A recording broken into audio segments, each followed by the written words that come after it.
बिस्मिल्लाहिर्रहमानिर्रहीम। अस्सलाम वालेकुम। मैं हूं करामत मुगल और मेरे साथ हैं Ibrahim Abbasi. Election commission cover करते हैं एबीएन न्यूज़ के लिए। और आजकल सारी निगाहें जो हैं या तो सुप्रीम कोर्ट की तरफ हैं या दूसरी कोर्ट की तरफ, या बची हुई निगाहें जाती हैं सीधी इलेक्शन कमीशन की तरफ। इलेक्शन कमीशन से खबरें क्या आ रही हैं? खबरें आ रही हैं कि पोलिंग स्कीम अभी तक जारी नहीं की गई, शायद इलेक्शन डिले हो जाए।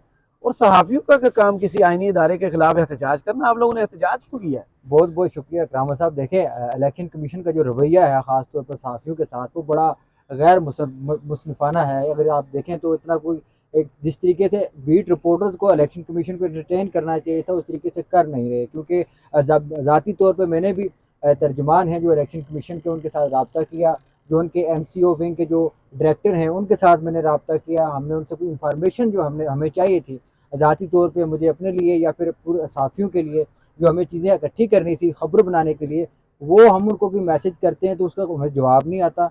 अगर जवाब आता भी है तो उस वक्त आता है जिस वक्त वो चीज़ रेलिवेंट नहीं रहती। सही। तो इस सिलसिले में हुआ दरअसल ये था कि जो मौजूदा इलेक्शन कमीशन है या चीफ इलेक्शन कमिश्नर हैं जो इनके बारे में ज़राए का दावा है कि आला जो उनके नीचे अफसरान काम करते हैं कि हमारे डेली मोबाइल चेक होते हैं। अच्छा। हमारे रूटीन के बुनियाद पर मोबाइल चेक किया जाता है। अपने अमले के जी मोबाइल चेक करते हैं चीफ इलेक्शन कमिश्नर जी। साहब? इसमें आला लोग शामिल हैं, बड़े आला ऊपर जो पोस्टों के ऊपर मौजूद हैं इलेक्शन कमीशन के अंदर, वो लोग शामिल हैं। और वो ये इशरार करते नजर आते हैं कि हमें जो है हमारा मोबाइल चेक किया जाता है। इसलिए जो सीनियर सहाफ़ी हैं हमारे साथ, जो वो इस वजह से इलेक्शन कमीशन के दफातर में नहीं जाते। उसकी वजह हमने पूछी या हमने खुद जो कोशिश की वो ये है कि हर मॉनिटरिंग इतनी सख्त की जाती है कि अगर कोई सहाफ़ी किसी रूम में जाए, किसी ऑफिसर के रूम में जाए, तो उसका तबादला करके उसको किसी बलोचिस्तान या कोयटा भेजा जा सकता है। अच्छा। ये भी है क्योंकि अगर जिस वक्त कोई साफ़ी वहाँ पे जाएगा, फिर ज़ाहिर खबर लेना साफ़ी का काम होता है। जिस वक्त खबर वो चलेगी तो उसके रिएक्शन में जो उस मुतलका फ़र्द, चाहे उसने खबर दी हो या ना दी हो, उसका रिफ्लेक्शन इस तरीके से आएगी कि उसका ट्रांसफ़र किया जाएगा। इसके बचत के लिए जो सहाफ़ी हैं वो ना तो करने के अहल हैं, ना कॉल कर सकते हैं, ना उनसे ज़ाती तौर पर जाके किसी अफसर से मिल सकते हैं। और जो एहतजाज करने का जो मकसद था वो यही था, नारवा सलूक था इलेक्शन कमीशनर साहब का। और साथ में ये था कि परसों उन्होंने एक कंट्रोल रूम का इफ्तिताह किया। सहाफ़ियों को वहाँ पे जाने की इजाज़त नहीं दी गई, ना ही बताया गया कि हमने जो है वो कोई मॉनिटरिंग जो रिजल्ट रिसीविंग जी सेंटर ये बनाते सेंटर हैं। जो बनाया हुआ है हाँ। उसके लिए इन्होंने चीफ इलेक्शन कमिश्नर ने परसों जो है वो वहाँ पर उसकी तकरीब की, उसका इफ्तिताह किया। और कल हम बीट रिपोर्टर्स वहाँ पे इलेक्शन कमीशन के अंदर मौजूद थे। एक फर्द आए, उन्होंने बताया जी कि 1 बजे से 2 बजे जो है वो हम आपको वहाँ पे विजिट करवाएंगे, आप वहाँ पे आए। हमें उस वक्त पता चला कि यहाँ पे मॉनिटरिंग जो डेस्क था या वो जो कैंप बना रहे हैं या उसके अंदर इलेक्शन कमीशन के अंदर, उसको इन्होंने जो है वो अब तैयार कर लिया है। अब हम जाएंगे, हमने इफ्तिताह करना है या फिर हमने जो उसको मॉनिटर करना है। लेकिन हमें कल बताया नहीं गया कि चीफ इलेक्शन कमिश्नर वहाँ पे आए और उन्होंने आप आके क्या किया, कैसे इफ्तिताह किया, हमें कोई इस बारे में इंफॉर्मेशन नहीं थी। इस वजह से एहतजाजन हमने वहाँ से बाइकाट किया। और फिर कल उसके बाद इलेक्शन कमिश्नर के जो तर्जमान थे वो भी आए, उन्होंने मुज़ाकरात करने की कोशिश की। सेक्रेटरी साहब खुद आए, हमने जो हमारे मुतालबात थे वो सामने रखे। कल कोई भी इवेंट जो है इलेक्शन कमीशन का जो इवेंट था वो हमने कवर नहीं किया, इसीलिए खबर भी कल इलेक्शन कमीशन की तरफ से जारी जो है मीडिया के ऊपर नहीं चली। और उसका दूसरी चीज़ है कि हमें एक फील हुआ या जो उनका किरदार था कि हम उनकी PR के लिए बैठे हुए हैं। जो जितने भी साथी प्रेस रिलीज हमारे पास आएगी तो हम वो शेयर कर देंगे। तो इस वजह से हमने ये कल डिसाइड किया कि जो हमारी कमेटी बनी वहाँ पे कि हमने जो है वो आज इलेक्शन कमीशन की कोई खबर जो है वो नहीं चलानी, और साथ में कोई जो है उनकी प्रेस रिलीज जो है वो उसकी खबर हमने एंटरटेन नहीं नहीं करनी। एंटरटेन नहीं करनी। इलेक्शन कमीशन का मोटो है जी, आजादाना, मुनसिफाना, शफाफ इंतखाबात, यही है। यही है।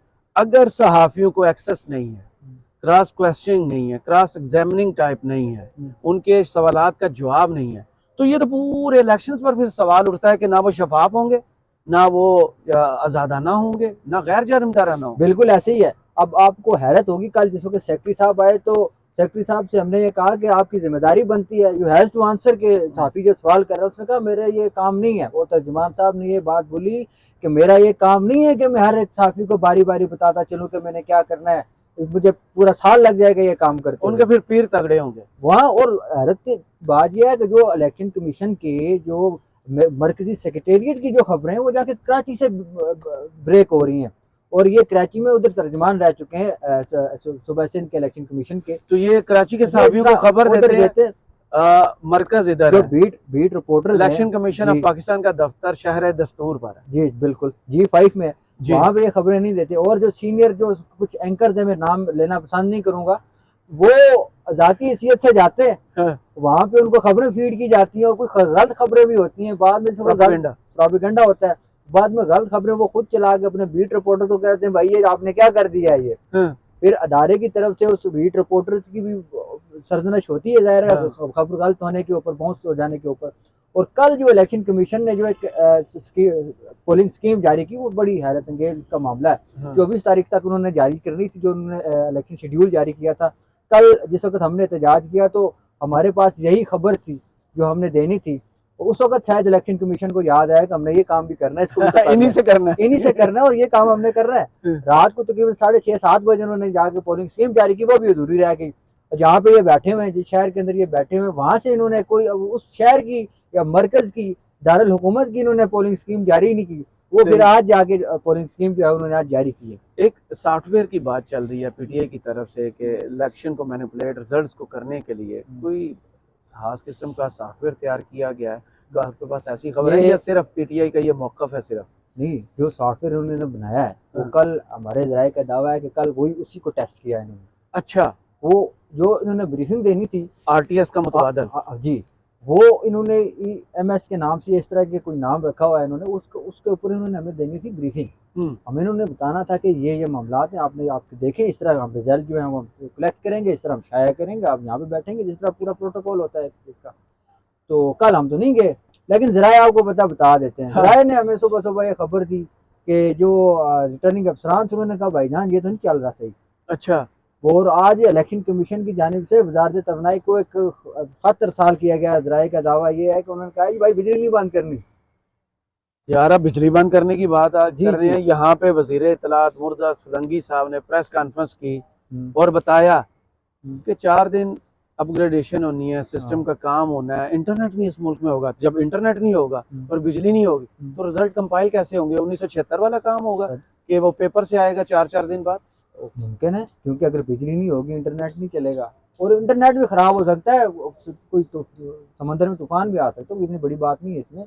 लेकिन ये आप देखें कि जो इलेक्शन कमीशन ने जो कार्रवाई की कल, अच्छा, रिटर्निंग अफसरान ने कहा कि जो आपको डेटा ले रहे हैं इसके अंदर हमें ये प्रॉब्लम है, कहीं चीज़ें शॉर्ट हो जाती थी, कुछ चीज़ हम वहाँ पे फीड करते वो मिसिंग हो। उन्होंने कहा कोई फिक्र नहीं है, इसमें छोटा मोटा मामला, कोई बड़ी चीज़ नहीं है ये। तो ये मामला हुआ इलेक्शन का। आज फिर बाद में जिस सुबह खबर जराये ने हमें खबर दी, उसके बाद उन्होंने एक जो है वो उसके बाद एक प्रेस रिलीज, जो हम जो उनकी PR करने के लिए बैठे हुए हैं उन्होंने आप तो लोगों तक पहुंचाने के लिए जी हाँ, तो उन्होंने हमें ये कहा प्रेस रिलीज में, कहा जी नहीं जी सब अच्छा है, आपको टेंशन लेने की जरूरत नहीं है, जिस तरह वोट आएंगे उसी तरह आपको दिखाए जाएंगे। क्योंकि मुल्क पर इस वक्त भी निगरान वजीर IT उमर सैफ साहब हैं, जिन्होंने पहले RTS का कमाल किया था, तैयार किया था, जो कि बैठ गया था, और अब वो नया सॉफ्टवेयर तैयार कर रहे हैं जिसके बारे में PTI का दावा है कि ये रिजल्ट्स को मैनिपुलेट करने के लिए तैयार किया गया। बहुत शुक्रिया इब्राहिम अब्बासी, आपके वक्त का। कमेंट्स बॉक्स में ज़रूर बताइएगा ये वीडियो आपको कैसी लगी। इजाज़त दीजिए, अल्लाह हाफिज़।